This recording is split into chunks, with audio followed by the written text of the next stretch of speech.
ต้อนรับเข้าสู่ช่องฟ้าจำลองสหายละคนทีนี้ยายก็มาถึงบ้านกวนบุญแล้วนะคะเนี่ยดูบ้านบาทินก่อนดูบ้านบาทินก่อนเลยบ้านบาทินก่อนโอ้โหลมแรงโอ้น้ำเยอะแยะโอ้ประตูทำไมมันปิดวะประตูโรงเรียนปิดว่าจะเข้าไปถ่ายโพสต์สดดูไม่ได้เข้าเลยบัตรทีเนี้ยไม่เป็นไร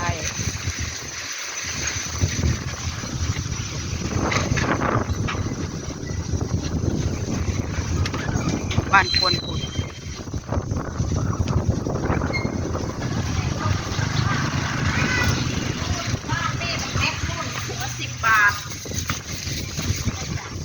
บ้านผลบุญมันมีกี่แม็กหลายแม็กปาดคอนเดือแก้มปาดคอตะบอดค่ะปาดคอตะบอดตัวจะมาทางหวานมันคำก็ถิ่นว่าอยู่จ้อยป้าไม้บ่มีก็ยังไม่เห็นป้าเงยอ่ะไปเล่นโรงเรียนแล้วค่ะเอาเล่นโรงเรียนปิดประตูนู่นเขาด้านข้างอ๋อบอกแม่ซ่องหนูอะไรกินทำกับข้าวยังอ่ะมากินข้าวเช้านี่นะกินอีกอย่างอีกเนาะข้าวเช้านะฮะได้อยู่แล้วข้าวสวยอ่ะกินอะไรก็กินแล้วเนาะแต่ว่าจะมากินข้าวเช้าแล้วลุงผ่าถึงจะได้กินแล้วสักบูฮูอยากลำแล้วมาแล้วเอาอะไรเอาไปสิเอาอะไรเอาอีสังเฮ้อคือกินน้ำแข็งแต่เช้าเถอะเฮ้ยข้าวกระบอกมันเจ็บแผลอะไรยังกินเย็นๆที่ผู้บ้าไปฉายแล้วเวลามาซื้อกะเพรานี่ว่าวเสียงดังแม่ผู้บ้ากันเนี้ยพอเวลาอยู่กับผู้บ้ามีผ้าลายๆแล้วบ่มากระบอกเองเสยมันใจจะหายแล้วผ้ามึงนี้บ่ใครไปเก็บให้กูไม่ได้ไปเก็บเอาตีโอ้น้ำบอลขายมีดด้วยเหรอมาไว้โอ้โหเอาไปกิน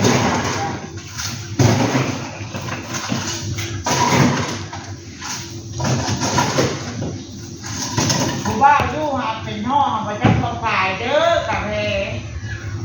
เด้อราคากับห้องกะเพกับเพมาเด้อราคาถูกไหม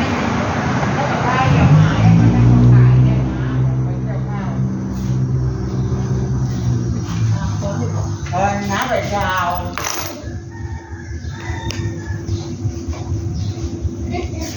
แล้วไปย้ายตัวย้อยอย่างนี้ของตัวจะมัดมาปูปลาจีดาวคือตัดเลยยากแล้วเนี่ยขายของคือขายของเป็นเจ้าไม่ได้ ตั้งนี้จะได้ไหมตั้งตัวนี้มันทำอะไรกำลังซักผ้าบอกสาธุทานไหมดีกว่าร้านแล้วหรือว่ามันร้านจะของใครจะหมดไปนั่นค่อยหมดเรื่องน้ำมีมิดเนี่ยแหละแม่นั่งแทนเขาเบาบ่อะไรแม่ไปอยู่ไหนเอาพี่คือว่าพี่นี่นะเขาฉลองยังเฮ้ยคือเปิดเพลงไทยวะ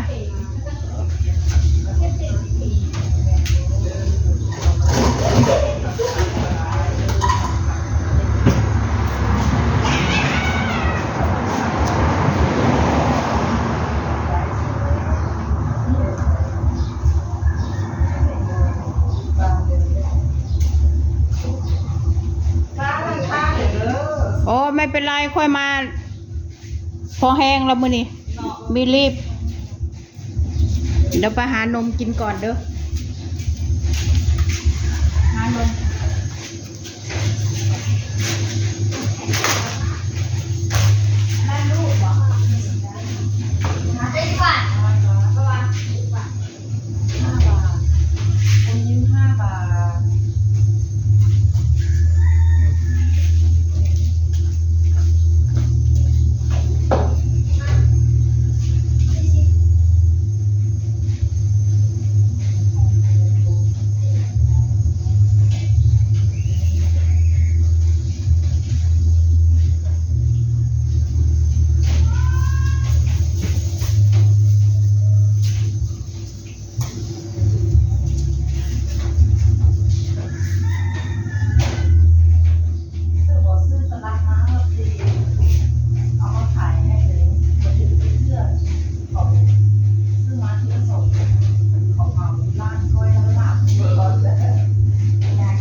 ติดไว้เดินหน้า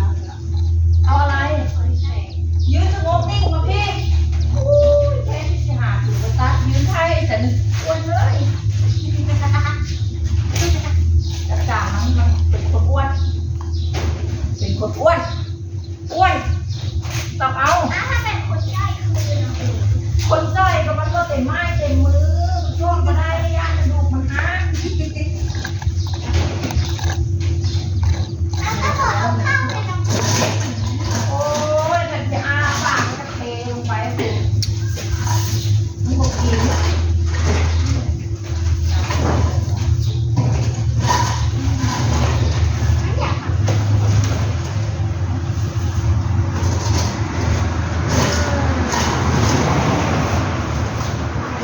เอาใส่เอาเกมเขาตังแค่เอามาอะไรเยอะแยะ ไม่หลังเรา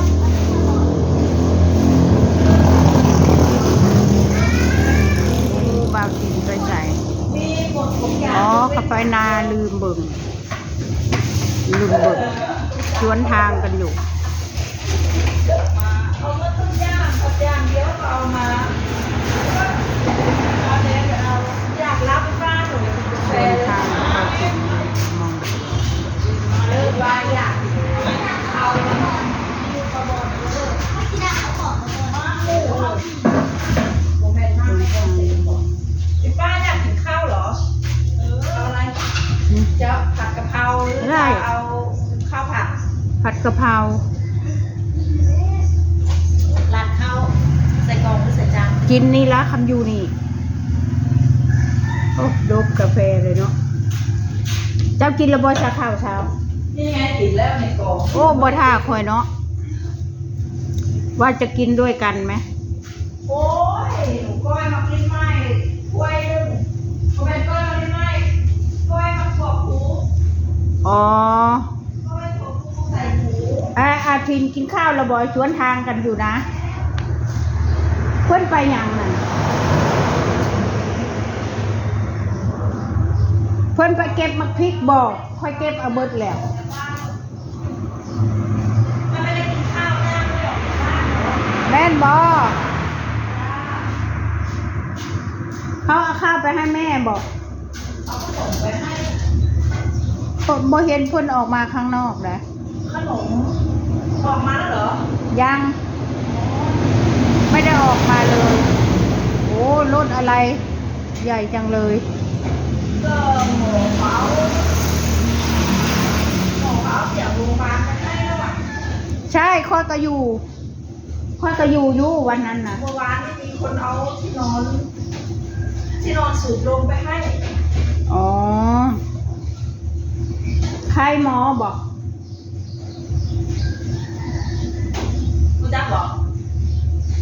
ฮะ ป้า เดี๋ยวเขาอันนั้นเดี๋ยวค่อยคุย